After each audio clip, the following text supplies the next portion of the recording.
하나 문의가 많은 것이 그 혀 모양에 대한 문의입니다. 그 혀가 갈라지거나 혀 이제 가장자리에 이빨 모양의 자국이 나서 내원하는 경우도 있습니다.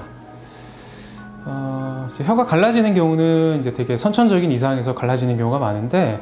후천적으로 타액 분비 기능이 떨어지거나 혹은 노화로 인해서 타액 분비가 저하되거나 혹은 자율신경계 이상이 생기거나 혹은 뭐 불안장애 같은 것들이 원인이 돼서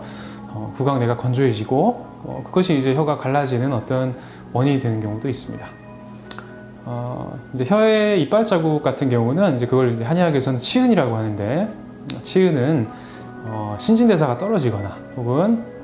말초순환 혹은 림프순환의 어떤 그런 순환장애가 생기거나 아니면 이제 소화기 운동 능력이 떨어져서 생기는 소화기 질환을 보여주는 하나의 징후로서 중요한 지표가 되는 경우도 많이 있습니다. 그래서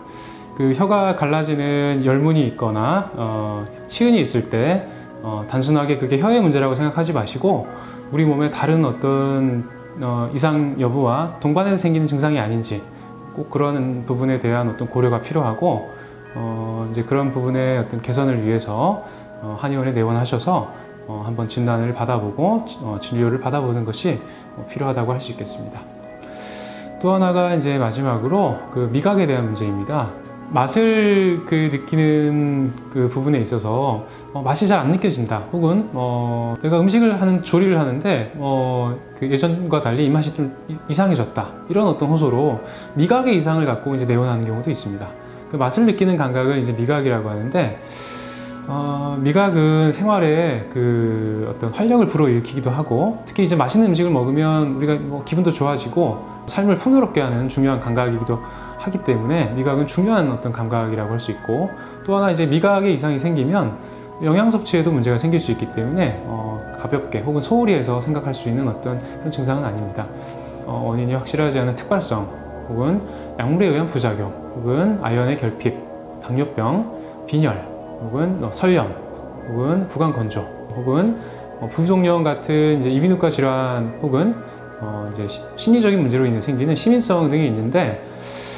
최근에 일본에서 발표된 그 보고에 따르면 그 시민성 미각 장애가 증가하는 것으로 알려져 있고, 그것이 이제 조금 치료가 어려운 난치성일수록 그런 시민성의 어떤 가능성이 높다고 보고되어 있기 때문에 심신을 몸과 마음을 유기적인 관점에서 진료를 하고 파악을 하는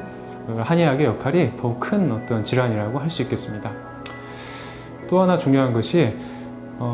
그 미각을 느끼는 것은 우리 혀에 있는 미각 수용기, 미래라고 하는데, 그 미래를 통해서 중추신경계로 그 이제 감각신경을 전달하게 되는데, 음식이 그 타액을 통해서 미래세포로 운반되기 때문에 타액 분비 저하라든가 구강 건조 이런 것들이 이제 미각 장애와 깊은 관련이 있기 때문에 저희 한의원에서는 이제 미각 장애를 치료하는 데 있어서 이제 그런 부분들을 세심하게 살펴서 치료를 하고 있습니다. 혹시 이제 미각에 이상이 생긴 분들이라든가 앞서 말씀드린 그런 다양한 부분들의 문제가 생겼으면 한의원에 내원하셔서 진료를 한번 보시고 정확한 원인 치료를 받아보는 것이 좋겠습니다. 네, 감사합니다.